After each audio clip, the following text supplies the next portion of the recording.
A'udzu billahi minasyaitonir rajim. Bismillahirrahmanirrahim. Jalan-jalan bersama penghuni padepokan. Setiap ujian hadir untuk menguatkan. Assalamualaikum warahmatullahi wabarakatuh. Alhamdulillah, wassalatu wassalamu ala rasulillah wa ala alihi wa mawala, amma ba'du. Sahabat-sahabatku yang dirahmati Allah Subhanahu wa Ta'ala, setiap kita pasti memiliki ujian yang berbeda-beda. Saya, Anda, tetangga kita semuanya punya ujian, dan ujiannya pasti tidak akan sama. Mungkin ada yang sama, ada yang mirip, dan itu adalah bagian daripada kehidupan kita. Coba bayangin teman-teman, kalau hidup kita flat seperti lautan nggak ada ombak, itu memang indah, tapi akan lebih indah ketika ada ombak yang menggelembung, ombak yang bisa meriuk-riuk.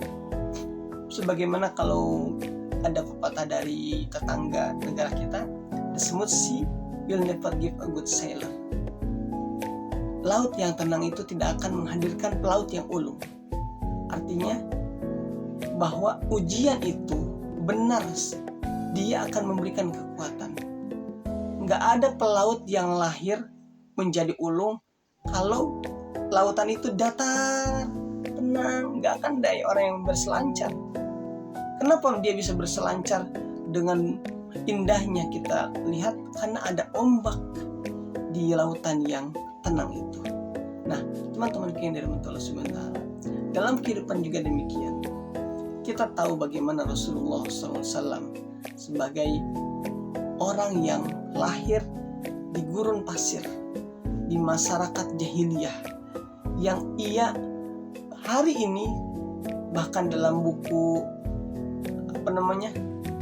orang terbaik, 100 orang terbaik yang ditulis oleh orang muslim, itu beliau di posisi pertama. Kenapa? Karena tadi beliau terasah dengan ujian. Beliau hadir di orang Arab dengan kondisi mereka itu jahil. Mereka menyembah berhala. Mereka bahkan sampai membunuh anaknya jika yang terlahir wanita. Tapi dengan kehadiran beliau itu semua dirubah. Dan setiap cacian makian yang diberikan kepada beliau hadapi dengan akhlakul karimah. Makanya hari ini kita mengenal beliau dengan orang yang number one tadi dalam buku 100 orang terbaik di dunia. Dan bagi umat Islam, kita semua teman-teman pasti rindu bagaimana untuk berjumpa dengan sosok beliau. Teman-teman yang dirahmati Allah Subhanahu wa Ta'ala, beliau seorang nabi, pasti ujiannya berat. Kita sebagai umatnya harus bisa mencontoh apa yang beliau lakukan, karena kita juga pasti tidak akan luput dari ujian. Ada yang diuji dengan keluarganya, ada yang diuji dengan pekerjaannya, ada juga yang diuji dengan hartanya. Kalau dulu Fir'aun diuji dengan tahtanya, nggak lolos. Dia bahkan mengaku sebagai Tuhan. Ana rabbukumul a'la, aku Tuhanmu yang paling tinggi. Nggak lolos ujiannya, menjadi sombong. Dan ada yang diuji dengan harta, Korun. Dia menjadi takabur, membanggakan diri karena Allah uji dengan harta, ia juga nggak lolos. Nah, kita sekarang diuji dengan apa? Keluarga, tahta, harta, wanita. Nah, ini bagian ujian. Kalau laki-laki punya pasangan jelek, apa kalau kata Ustadz Latif? Mau kondangan tuh malu, ya udah duluan, nanti ketemunya di pernikahan. Nah, ini karena punya pasangan jelek. Terus emang kalau punya pasangan bagus gak masalah juga, ujian juga. Kenapa? Siap-siap digodain orang lain, iya kan? Jadi intinya bahwa mau punya pasangan cakep, jelek, gak punya pasangan juga sama ujian. Banyak orang-orang jomblo yang mereka pengen seperti orang yang sudah berkeluarga. Ada yang mencucikan pakaian, ada yang menyiapkan makanan. Apalagi di bulan Ramadan ini, ada yang nyiapin sahur, nyiapin bukaan, siapa lagi kalau bukan pasangan. Dan itu semua adalah ujian. Punya pasangan ujian, punya anak ujian, gak punya anak ujian, jomblo juga ujian. Artinya setiap kita pasti diuji, dan beda-beda levelnya. Solusinya apa? Kata Allah dalam surat Al-Hadid tadi,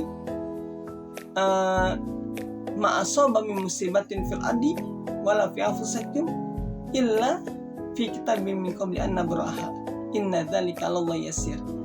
Semua bencana yang ada di bumi dan yang menimpa dirimu itu sudah tertulis di dalam kitab Lauh Mahfuz sebelum kami mewujudkannya. Jadi sebelum terjadi sudah Allah tulis, teman-teman.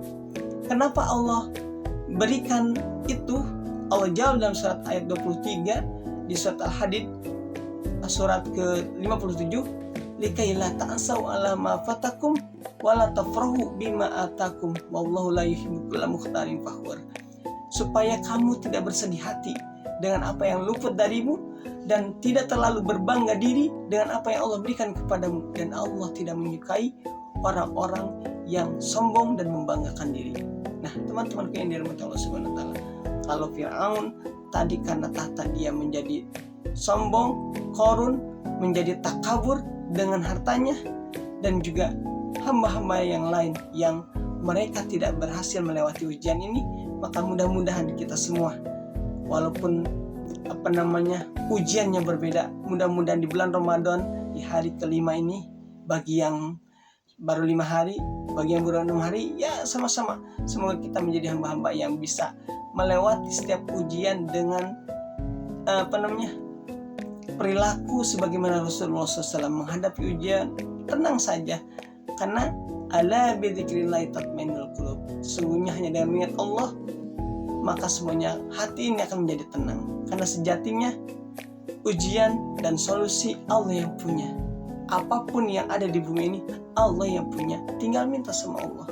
Makanya kenapa kalau misalkan ada sesuatu yang hilang dari kita, terutama orang-orang terkasih kita, ada orang yang meninggal, ucapannya apa? Istirja, inna lillahi wa inna ilaihi raji'un. Sesungguhnya kami ini milik Allah dan kami akan kembali kepada Allah. Kita juga akan ada waktunya, teman-teman, kembali kepada Allah, mempertanggungjawabkan apa yang kita lakukan hari ini di bulan suci Ramadan, di luar Ramadan, kemaksiatan kita, kebaikan kita, apapun itu akan kita pertanggungjawabkan. Dan di sini di bulan Ramadan kesempatan kita untuk bisa menghapus segala keburukan yang pernah kita lakukan, kemudian mengumpulkan pundi-pundi cuan-cuan amal kebaikan yang mana di bulan Ramadan ini benar-benar berlipat, bukan bulan biasa. Makanya orang yang meninggal di atas tidur di atas ranjang itu bisa lebih baik dibanding orang yang mati syahid di jalan Allah, karena usianya lebih panjang. Ini dikisahkan dalam kisah para sahabat dahulu, yang mana dulu pernah Thalha bin Ubaidillah radhiyallahu anhu, ia bermimpi bagaimana dua sahabatnya yang sama-sama masuk Islam, yang satu meninggal di medan perang, yang satu meninggal di atas kasur. Tapi ternyata orang yang meninggal di atas kasur itu lebih dulu masuk surga, dipanggil oleh suara dari dalam surga dibanding orang yang mati syahid. Karena yang mati syahid meninggal, dan yang meninggal di atas kasur itu dia mati setahun setelahnya, dan ia berjumpa dengan bulan Ramadan. Dan ternyata itu yang membedakan, kata Rasul ketika para sahabat bertanya, kok bisa ya Rasulullah, orang yang mati di atas kasur lebih dulu dipanggil oleh masuk ke dalam surga dibanding orang sahabatnya yang meninggal di medan juang dan ia mati syahid. Karena apa? Kata Rasul, karena sejatinya dia melakukan sholat, ibadah dan seterusnya, dan itu beda dengan orang yang sudah meninggal duluan, apalagi dia bertemu dengan bulan Ramadan. Makanya bulan Ramadan ini benar-benar bulan yang penuh dengan keberkahan. Bahkan kalau mau dibandingkan antara tadi dua sahabat itu adalah bagaikan langit dan bumi jaraknya. Kenapa? Karena pahala di bulan Ramadan begitu luasnya. begitu besarnya. Dan semoga kita termasuk hamba-hamba Allah. Ya Allah bimbing, Allah tuntun agar apa? Agar bisa memaksimalkan bulan Ramadan ini, sehingga kita bisa berjumpa dengan Allah dalam keadaan senang, bahagia, dan kita tidak menyesal. Karena penyesalan itu jarang datangnya di awal. Kalau di awal apa teman-teman? Pendaftaran ya. Penyesalan pas di akhir. Mudah-mudahan kita tidak termasuk hamba-hamba yang menyesal, apalagi nanti tiba-tiba udah selesai, udah Idul Fitri, dan kita meninggalkan bulan Ramadan dengan tidak ada semangat, tidak mengisinya dengan hal yang baik, yang membuat kita menyesal sebelum kita mati berjumpa Allah Subhanahu wa taala. Sekali lagi, mudah-mudahan kita semua Allah bimbing, Allah tuntun, Allah berkahi kita di bulan Ramadan ini dengan amalan-amalan sekecil apapun, amalan kebaikan, yang itu semua akan menjadi pundi-pundi cuan kita di hadapan Allah Subhanahu wa taala. Barakallahu fikum, kurang dan lebihnya mohon dimaafkan. Salam akal sehat. Wassalamualaikum warahmatullahi wabarakatuh.